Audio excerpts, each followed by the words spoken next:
বিটিআৰৰ মানুহে কোনো পধ্যে যেন বিজেপিক শাসনলৈ নানে। এই দলটোক শাসনলৈ আনিলে সেই যে গোষ্ঠী সংঘৰ্ষবিলাক বন্ধ হৈছিল, এই বিজেপি আহিলে আকৌ কাজিয়া লগাব, আকৌ হিন্দু মুছলমানক কাজিয়া লগাব, আকৌ বড়ো অনাবড়োক কাজিয়া লগাব। এইকাৰণে বিজেপিটোক আপোনালোকে কোনো পধ্যে বিটিআৰত ভোট নিদিব। এই পাৰ্টিটো হ'ল ভাগ ভাগ কৰি কাজিয়া লগোৱা পাৰ্টি। বাকী আন সকলো দলৰ ক্ষেত্ৰত আপোনালোকে বিবেচনা কৰক। কিন্তু আজিৰ দিনটোত আমি দেখিবলৈ পাইছোঁ যে বড়ো মানুহৰ হাতৰ পৰা শাসনটো কাঢ়ি লৈ একদম দিল্লীৰ হাতত, একদম মানে খিন্দি ভাষী মানুহৰ হাতলৈ অধিকাৰটো কাঢ়ি লৈ যাব খুজিছে বিজেপিয়ে। ইয়াত বড়ো মানুহে আন্দোলন কৰি আছে, তাত অসমীয়া মানুহেও আন্দোলন কৰি আছে। বড়ো মানুহৰ হাতৰ পৰা গোটেই অধিকাৰ কাঢ়ি লৈ যাব খুজিছে কোনে? গুজৰাটী মানুহ, উত্তৰ ভাৰতীয় হিন্দী ভাষী বিজেপি RSSৰ মানুহকেইটাই। বিজেপি RSS এবাৰ সোমালে ইয়াত কাকো শান্তিত থাকিবলৈ নিদিয়ে। গোটেই অসমত আপোনালোকে নিজে দেখিছে, ক'ৰবাত মন্দিৰত গৈ গৰু মাংস পেলাই দিছে, ক'ৰবাত মছজিদত গৈ গাহৰি মাংস পেলাই দিছে। ইয়াতো তেনেকৈ ক'ত কি কৰি কাৰ লগত ক'ত কাজিয়া লগাব গেৰাণ্টি নাই। গতিকে কোনো পধ্যে আপোনালোকে বিজেপিক বিটিআৰত এখনো আসন নিদিব, এইটো মোৰ বিনম্ৰ প্ৰাৰ্থনা। এই প্ৰাৰ্থনা মই প্ৰত্যেকজন বিটিআৰবাসী ৰাইজক গ্ৰহণ কৰিবৰ কাৰণে, এই প্ৰাৰ্থনা শুনিবৰ কাৰণে আৰু এই প্ৰাৰ্থনা অনুসৰি কাম কৰিবৰ কাৰণে মই সকলোকে আহ্বান জনাইছোঁ যে ভোট সকলোকে দিয়ক, কিন্তু বিজেপিক নিদিব। বিটিআৰৰ মানুহে কোনো পধ্যে যেন বিজেপিক শাসনলৈ নানে। এই দলটোক শাসনলৈ আনিলে সেই যে গোষ্ঠী সংঘৰ্ষবিলাক বন্ধ হৈছিল, এই বিজেপি আহিলে আকৌ কাজিয়া লগাব, আকৌ হিন্দু মুছলমানক কাজিয়া লগাব, আকৌ বড়ো অনাবড়োক কাজিয়া লগাব। এইকাৰণে বিজেপিটোক আপোনালোকে কোনো পধ্যে বিটিআৰত ভোট নিদিব। এই পাৰ্টিটো হ'ল ভাগ ভাগ কৰি কাজিয়া লগোৱা পাৰ্টি। বাকী আন সকলো দলৰ ক্ষেত্ৰত আপোনালোকে বিবেচনা কৰক।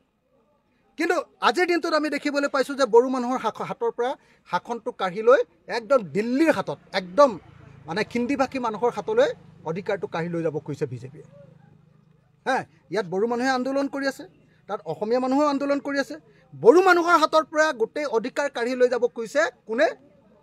গুজৰাটী মানুহ, উত্তৰ ভাৰতীয় হিন্দী ভাষী বিজেপি RSSৰ মানুহকেইটাই।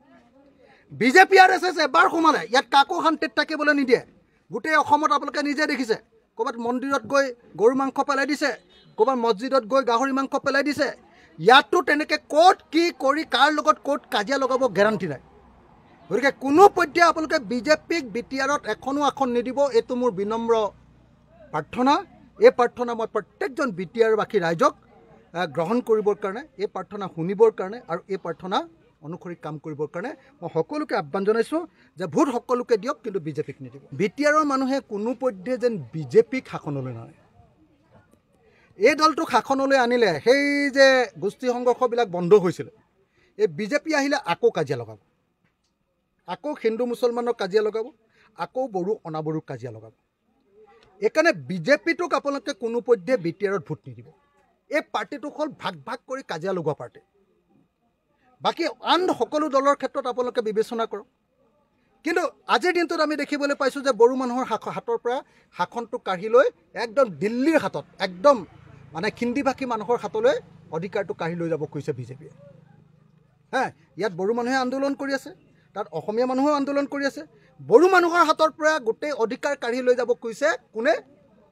গুজৰাটী মানুহ, উত্তৰ ভাৰতীয় হিন্দী ভাষী বিজেপি RSSৰ মানুহকেইটাই। বিজেপি RSS এবাৰ সোমালে ইয়াত কাকো শান্তিত থাকিবলৈ নিদিয়ে। গোটেই অসমত আপোনালোকে নিজে দেখিছে, ক'ৰবাত মন্দিৰত গৈ গৰু মাংস পেলাই দিছে, ক'ৰবাত মছজিদত গৈ গাহৰি মাংস পেলাই দিছে।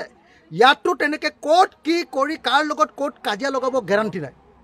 গতিকে কোনো পধ্যে আপোনালোকে বিজেপিক বিটিআৰত এখনো আসন নিদিব, এইটো মোৰ বিনম্ৰ প্ৰাৰ্থনা।